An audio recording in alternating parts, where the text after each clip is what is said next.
ಇವನಾರವ ಇವನಾರವ ಇವನಾರವ ಎಂದೆನಿಸದಿರಯ್ಯ. ಇವ ನಮ್ಮವ ಇವ ನಮ್ಮವ ಇವ ನಮ್ಮವನೆಂದೆನಿಸಯ್ಯ. ಕೂಡಲ ಸಂಗಮ ದೇವ ನಿಮ್ಮ ಮನೆಯ ಮಗನೆಂದೆನಿಸಯ್ಯ.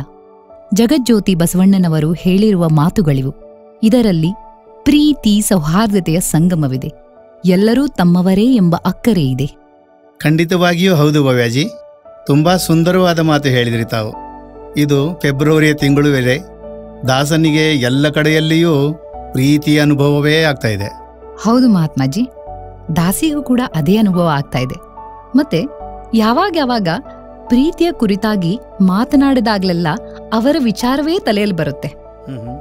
ಅಂದ್ರೆ ಯಾರು ನಮ್ಗೆ ಕೇವಲ ಪ್ರೀತಿಯಿಂದ ಬಾಳುವುದನ್ನ ಕಲಿಸಿದ್ರೋ ಅಷ್ಟೇ ಅಲ್ಲ, ಈ ಪರಮಾತ್ಮನನ್ನ ಪಡೆಯಬೇಕಂತಾದ್ರೆ ಸ್ವಯಂ ಪ್ರೀತಿ ಆಗ್ಲೇಬೇಕಾಗತ್ತೆ.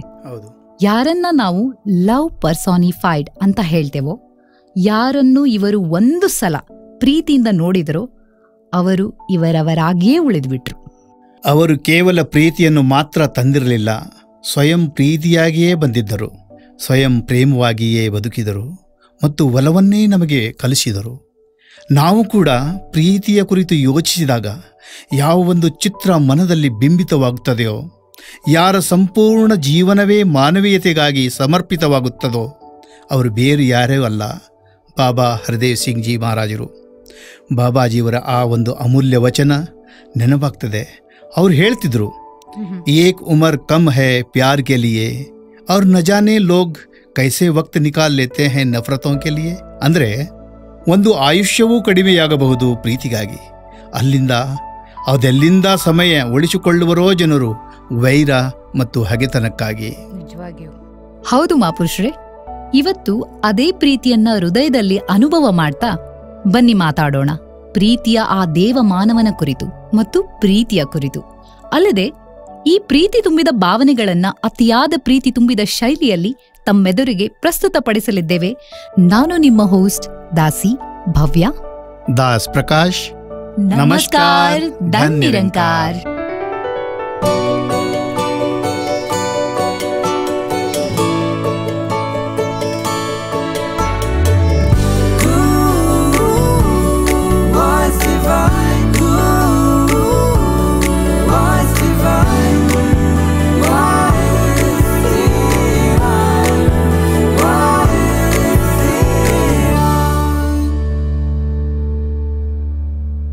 ಪ್ರಕಾಶ್ ಜಿ, ದಾಸಿ ಬುಕ್ ಓದ್ತಾ ಇದ್ದೆ. ಅದರಲ್ಲಿ ಒಂದು ಕೋಟು ನೆನಪಾಗ್ತಾ ಇದೆ ನನಗೆ. ಅದೇನೆಂದ್ರೆ, love is not about what we can receive but about what we can give. ಈ ಪ್ರಸಿದ್ಧ ಹೇಳಿಕೆಯಲ್ಲೂ ಇದನ್ನೇ ಹೇಳಿದ್ದಾರೆ. ಅದೇನೆಂದ್ರೆ, ಪ್ರೀತಿ ಎಂದಿಗೂ ಪಡೆಯೋದಂತೂ ಆಗಿರೋದಿಲ್ಲ, ಪ್ರೀತಿಯಂತೂ ಸದೈವ ಸ್ವಾರ್ಥರಹಿತವಾಗಿ ಕೊಡುವಂತದ್ದಾಗಿದೆ. ನಿಸ್ವಾರ್ಥ ಪ್ರೀತಿಯಲ್ಲಿ ಯಾವುದೇ ಷರತ್ತುಗಳು ಇರೋದಿಲ್ಲ ಅಥವಾ ವೈಯಕ್ತಿಕ ಇಚ್ಛೆಯ ಸ್ವಾರ್ಥವಂತೂ ಇರೋದೇ ಇಲ್ಲ. ಈ ಪ್ರೀತಿಯಲ್ಲಿ ಯಾರೇ ಯಾವುದೇ ಇಚ್ಛೆಯನ್ನಿಟ್ಟುಕೊಳ್ಳದೆ ಕೇವಲ ಇನ್ನೊಬ್ಬರ ಖುಷಿಗಾಗಿ ಅಥವಾ ಒಳಿತಿಗಾಗಿ ಆದ್ಯತೆ ನೀಡುತ್ತಾರೆ ಮತ್ತು ಅವರ ಸುಖ ಸಂತೋಷಕ್ಕಾಗಿ ನಿರಂಕಾರ ಪ್ರಭು ಪರಮಾತ್ಮನಲ್ಲಿ ನಿಸ್ವಾರ್ಥ ಭಾವನೆಯಿಂದ ಪ್ರಾರ್ಥಿಸ್ತಾರೆ. ಇಂಥ ಪ್ರೀತಿಯನ್ನೇ ಎಲ್ಲಕ್ಕಿಂತ ಉತ್ತಮ ಮತ್ತು ಸುಂದರವಾದ ರೂಪವಂತ ಹೇಳ್ತಾರೆ. ಖಂಡಿತವಾಗಿಯೂ ಸರಿಯಾದ ಮಾತನ್ನೇ ಹೇಳಿದ್ರಿ ಭವ್ಯಾಜಿ. ಪ್ರೀತಿಯಂತೂ ಜೀವನದ ಆಧಾರವಾಗಿದೆ. ಮತ್ತೆ ಒಂದು ವೇಳೆ ಈ ಪ್ರೀತಿಯು ಸ್ವಾರ್ಥ ಇಲ್ಲವೇ ವೈಯಕ್ತಿಕ ಲೋಭವನ್ನು ಆಧರಿಸಿದರೆ ಇದು ಪ್ರೀತಿಯಾಗಿರದೆ ಒಂದು ವ್ಯಾಪಾರವಾಗಿ ಉಳಿದುಕೊಳ್ಳುತ್ತೆ. ಎಕ್ಸಾಕ್ಟ್ಲಿ ಪ್ರಕಾಶ್ ಜಿ. ಬಟ್ ದಾಸಿ ಯೋಚಿಸ್ತಾ ಇರೋದು ಏನಂದ್ರೆ, ಇವತ್ ನಾವ್ ಏನೇ ಮಾಡಿದ್ರೂ ಆ ಒಂದು ಪ್ರತಿ ಕಾರ್ಯಕ್ಕೂ ಒಂದು ಉದ್ದೇಶ ಅಂತೂ ಇದ್ದೇ ಇರತ್ತೆ. ಜೊತೆಯಲ್ಲಿ ಆ ಕೆಲಸದೊಂದಿಗೆ ಅದರದೊಂದು ಫಲಿತಾಂಶ ಅಂತೂ ನಾವು ಎಕ್ಸ್ಪೆಕ್ಟ್ ಮಾಡೇ ಮಾಡ್ತೀವಿ. ಬಟ್ ಯಾವುದೇ ಫಲನೂ ಇಲ್ಲದೆ ಅಥವಾ ಯಾವುದೇ ಒಂದು ಫಲದ ಆಕಾಂಕ್ಷೆಯನ್ನ ಇಟ್ಕೊಳ್ಳದೆ ಹೇಗೆ ನಾವು ನಿಷ್ಕಾಮ ಪ್ರೀತಿಯನ್ನ ಮಾಡೋದು ಸಾಧ್ಯ? जी भव्या जी, आज इसी विषय पर विस्तार रूप में अपने श्रोतागण से हम चर्चा करेंगे, लेकिन उससे पहले आइए सुनते हैं संपूर्ण हरदेव वाणी का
ಆನಂದವಾಯ್ತು ಪ್ರಕಾಶ್ ಜಿ.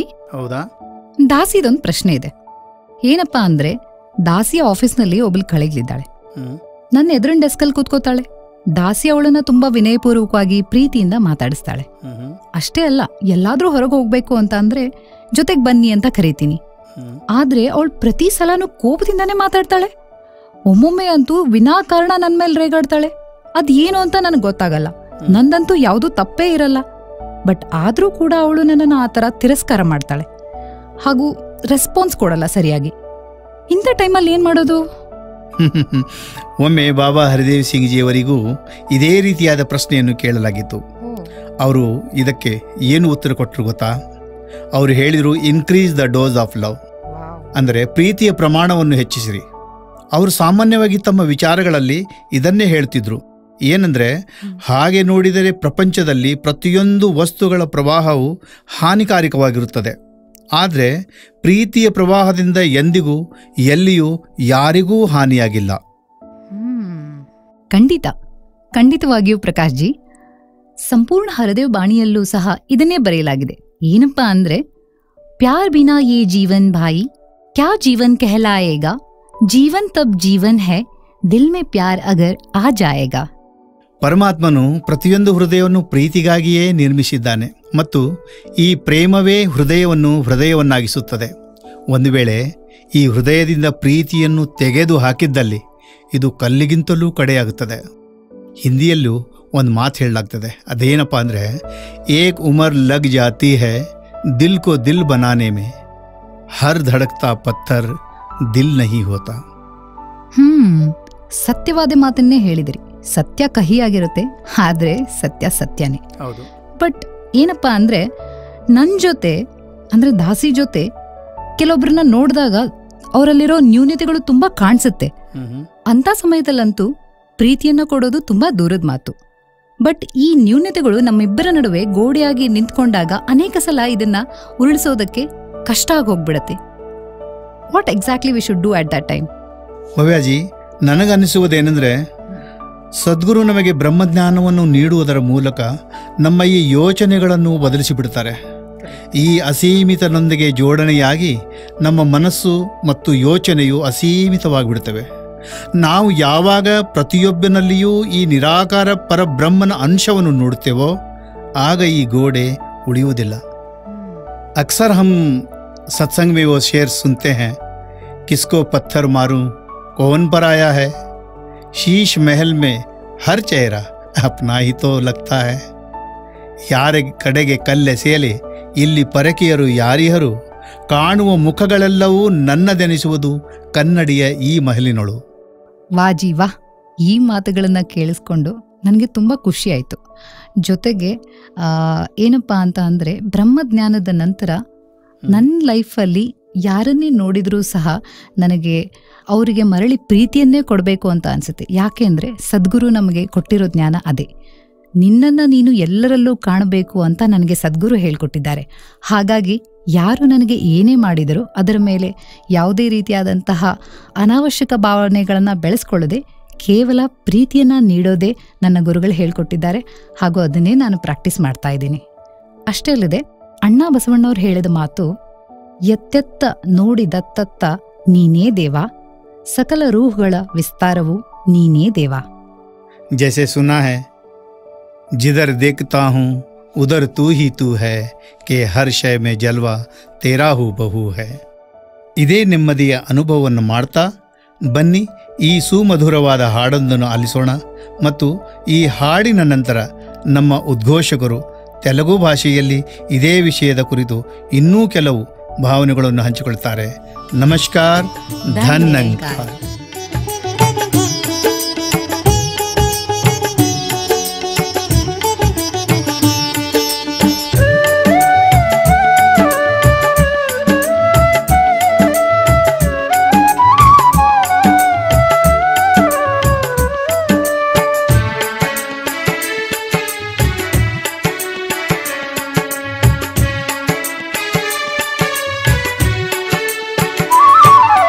ನಿನ್ನನ್ನೇ ಬೇಡುವೆ, ನಿನ್ನನ್ನೇ ನಿನ್ನಿಂದ ಬೇಡುವೆ, ನಿನ್ನನ್ನೇ ನಿನ್ನನ್ನೇ ಬೇಡುವೆ ನಿನ್ನನ್ನೇ, ನಿನ್ನಿಂದ ಬೇಡುವೆ ನಿನ್ನನ್ನೇ.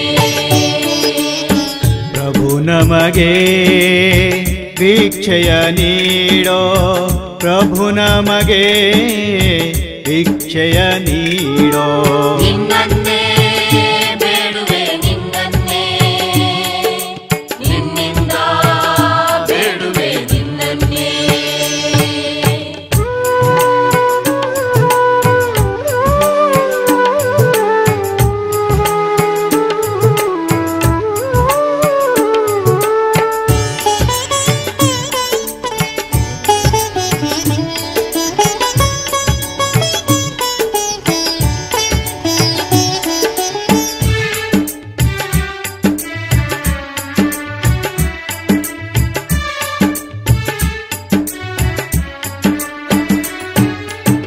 ಶಬರಿಯು ರಾಮನ ಬೇಡಿದ ಹಾಗೆ, ರಾಧೆಯು ಕೃಷ್ಣನ ಬಯಸಿದ ಹಾಗೆ.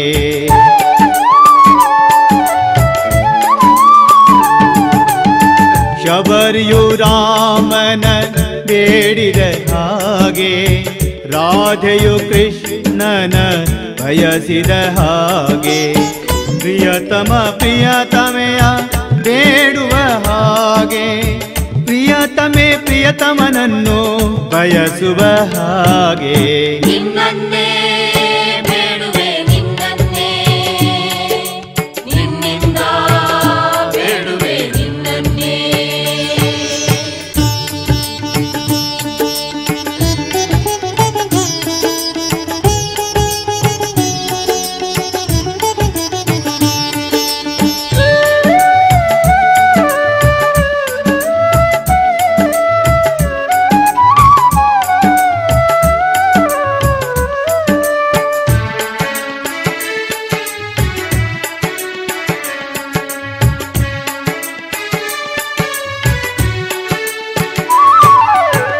ದುಂಬಿಯು ಹೂವನು ಹುಡುಕುವ ಹಾಗೆ, ಬಂಜೆಯು ಮಗುವನು ಬಯಸುವ ಹಾಗೆ.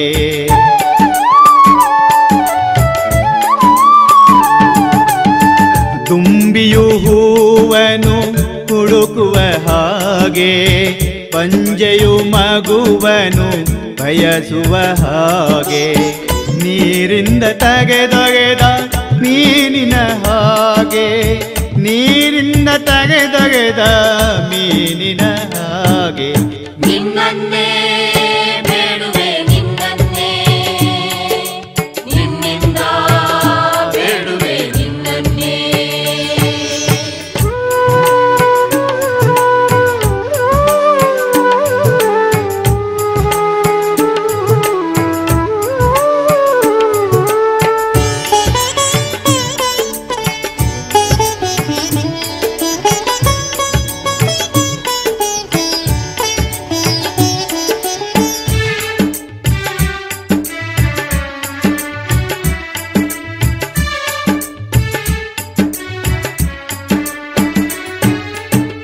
ಬೇಡದೆ ನಿನ್ನನು ಬೇಡಲೇನೋ, ನಿನ್ನನು ಬೇಡಿದ ಮೇಲೆ ಉಳಿಯಿತಿನ್ನೇನು.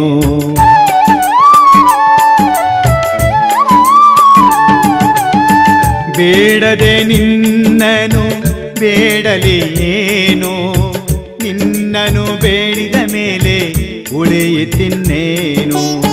ನಿನ್ನ ಬೇಡಲು ಎಲ್ಲ ದೊರೆಯುವುದೋ, ನಿನ್ನ ಬೇಡಲು ಎಲ್ಲ ದೊರೆಯುವುದೋ. ನಿನ್ನನ್ನೇ ಬೇಡುವೆ ನಿನ್ನನ್ನೇ, ನಿನ್ನನ್ನೇ ಬೇಡುವೆ ನಿನ್ನನ್ನೇ.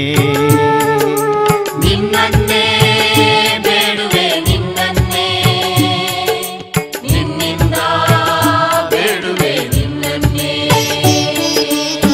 ಕೊಡುವವ ನೀನೇ, ಕಸಿವವ ನೀನೇ, ಕೊಡುವವ ನೀನೇ, ಕಸಿವವ ನೀನೇ.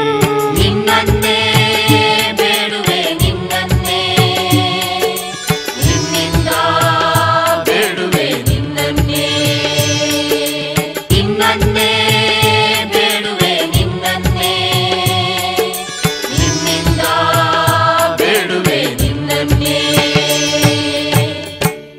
సద్గురు మాతాజీ అపార కృపతో తెలుగు భాషలో ప్రప్రథమంగా రూపొందించిన ఈ వాయిస్ డివైన్ ప్రయాణానికి మీ అందరికీ హృదయపూర్వక స్వాగతం తెలుపుతున్నది మీ హోస్ట్ దాసి విజయ, మీ దాసుడు ప్రసాద్.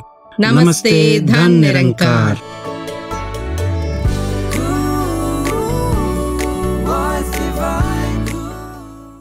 ప్రసాద్ గారు, ఈ రోజుల్లో మానవ సంబంధాలన్నీ ఆర్థిక సంబంధాలుగా ఉంటున్నాయి. Pure love is a rare commodity. నేతి బీరకాయలో నేతి చందనంగా ప్రేమను కూడా కేవలం మాటల వరకే పరిమితం చేస్తున్నారు. వ్యవహారంలోనైతే కనిపించటం లేదు. దీనికి మీరేమంటారు? అవునండి విజయ్ గారు, దాసుడు కనిపిస్తుంది. మనం ఈ ప్రపంచంలో కనుక గమనిస్తే 4 గదుల మధ్యన ఉండే 4 మనుషుల మనసుల మధ్య మాత్రం దూరం పెరిగిపోతూ ఉంది. నిజ జీవితంలో ప్రేమతో జీవించడానికి ప్రత్యేకంగా మనం ఏమీ చేయవలసింది లేదని దాసుడి యొక్క భావన. కొంచెం దయ, కరుణ, విశాలత్వాన్ని కలిగి ఉంటే ప్రేమను సొంతం చేసుకోవడమే కాకుండా జీవితాన్ని కూడా ప్రేమమయంగా మార్చుకోవచ్చు అనిపిస్తుంది.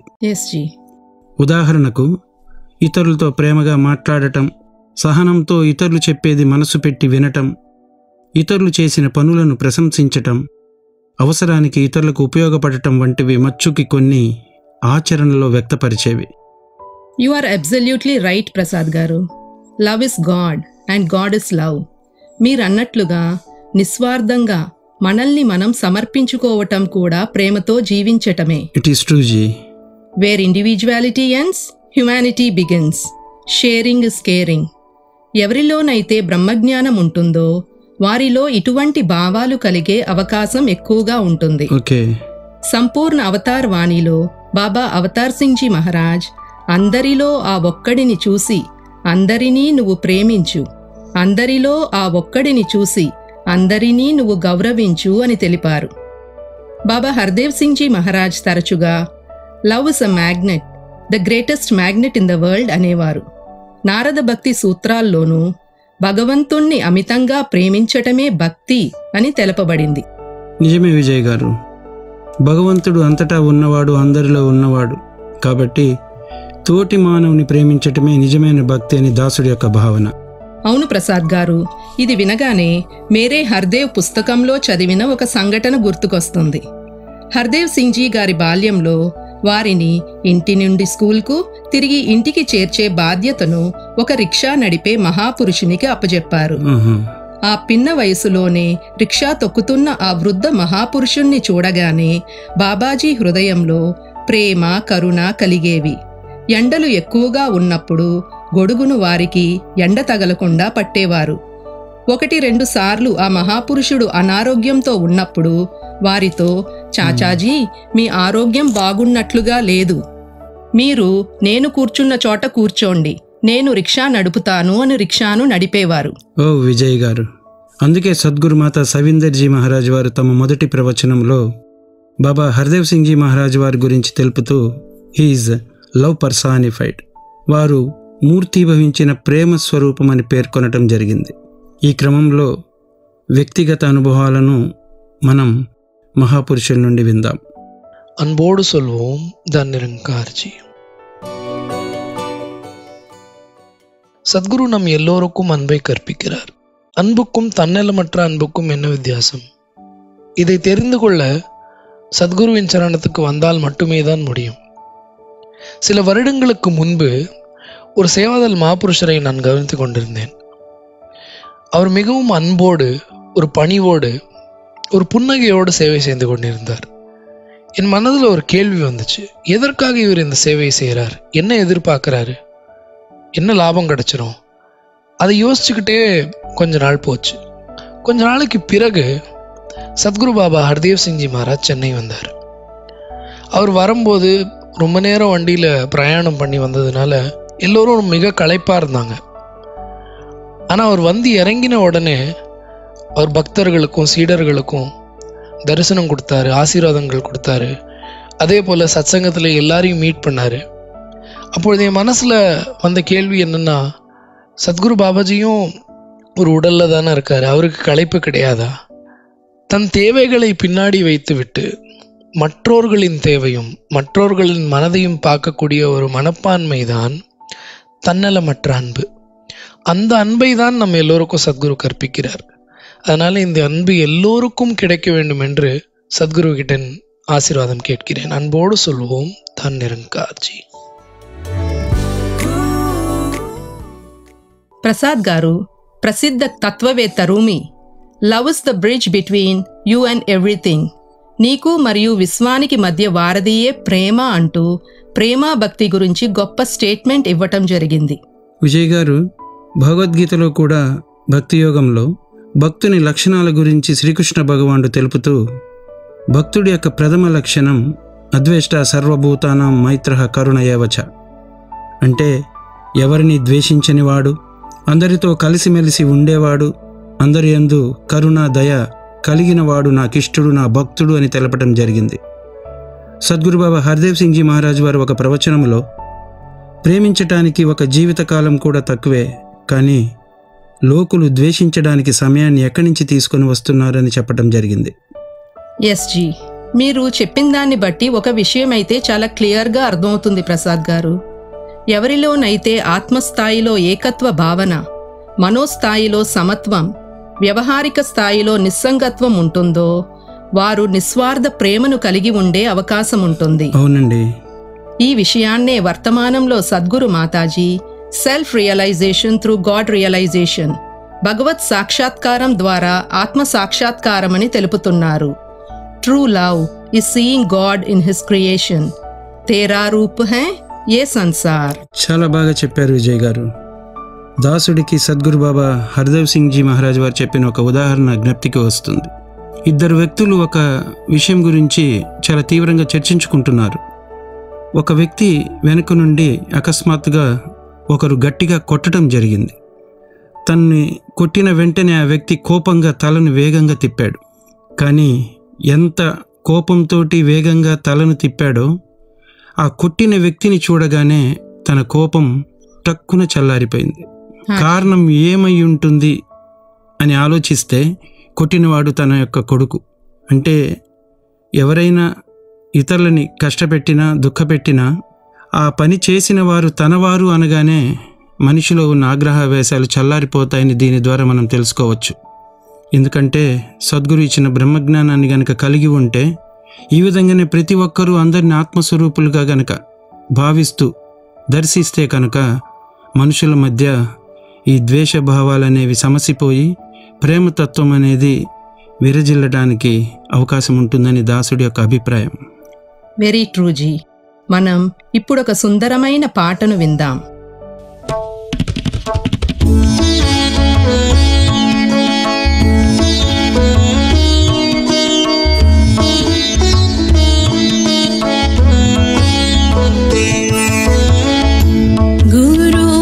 చరణం భవవందహరణం, గురు చరణం భవవందహరణం, కలికల్మష భవాముదితరణం, కలికల్మష భవాముదితరణం, కామితమోసగో కార్యాచరణం, కామితమోసగో కార్యాచరణం, గురుచరణం శ్రీ గురుచరణం, సద్గురుచరణం చరణం శరణం చరణం శరణం.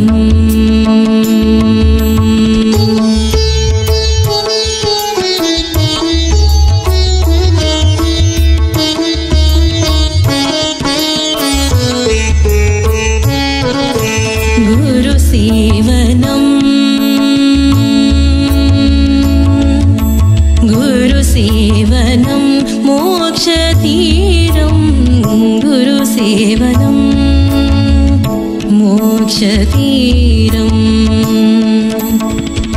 అఖండమండలాకారం వ్యాప్తం येन చరాచరం, తత్పదం దర్శితం येन तस्मै श्री गुरवे नमः। गुरुसेवनं गुरुसेवनं मोक्षतीरं गुरुसेवनं मोक्षतीरं गुरुसेवनं चिद्रुपदर्शनं चिदानन्दं चिद्रुपदर्शनं चिदानन्दं आत्मानन्दमे पुण्डितरिञ्चटं आत्मानन्दमे पुण्डितरिञ्चटं आत्मानन्दमे पुण्डितरिञ्चटं गुरुचरणं श्री गुरुचरणं सद्गुरुचरणं चरणं शरणं चरणं शरणं।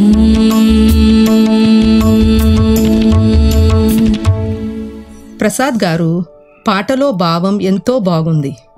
అందుకే అంటారు, loving others unconditionally is an expression of loving God.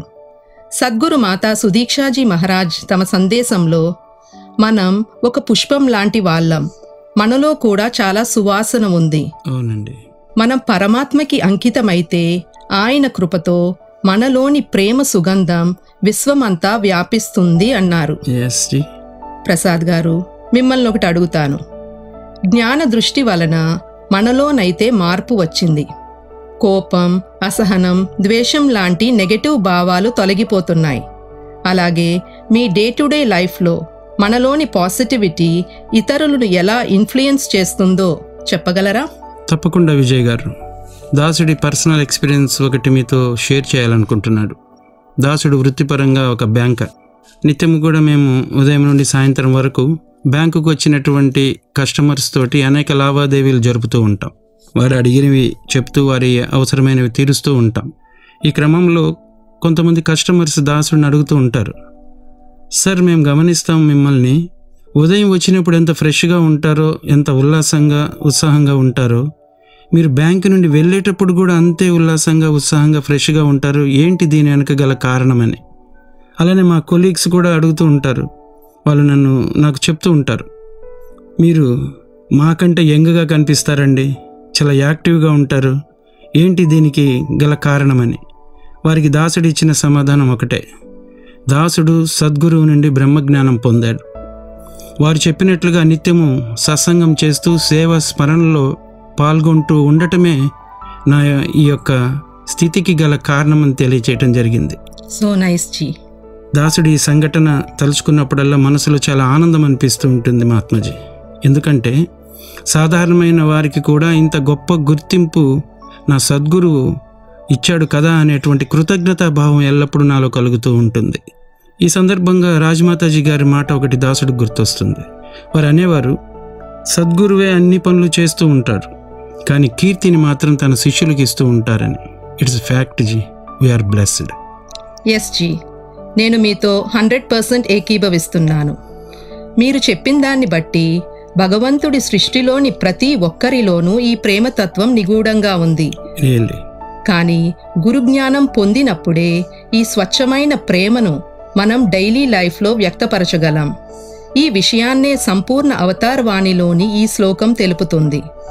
చూడనిదే ఈ మనసు నమ్మదు, నమ్మని మనసుకు ప్రేమ తెలియదు, ప్రేమ లేనిదే భక్తి లేదు, భక్తి లేనిదే ముక్తి కలగదు. గురువే చూపించు, గురువే ఒప్పించు, గురువే ప్రేమను నేర్పించు. గురువు లేనిదే భక్తి తెలియదు, తెలియకపోతే బాధించు. ఎవరైతే సద్గురువును కలిసి కనుగొందురో అవినాశ దైవాన్ని, అవతార గురుని ఈ దయా దృష్టియే సఫలమొనర్చును జీవితాన్ని. రండి, సద్గురు మాతాజీ యొక్క అమృత వాణిని ఇప్పుడు మనందరం కలిసి విందాం.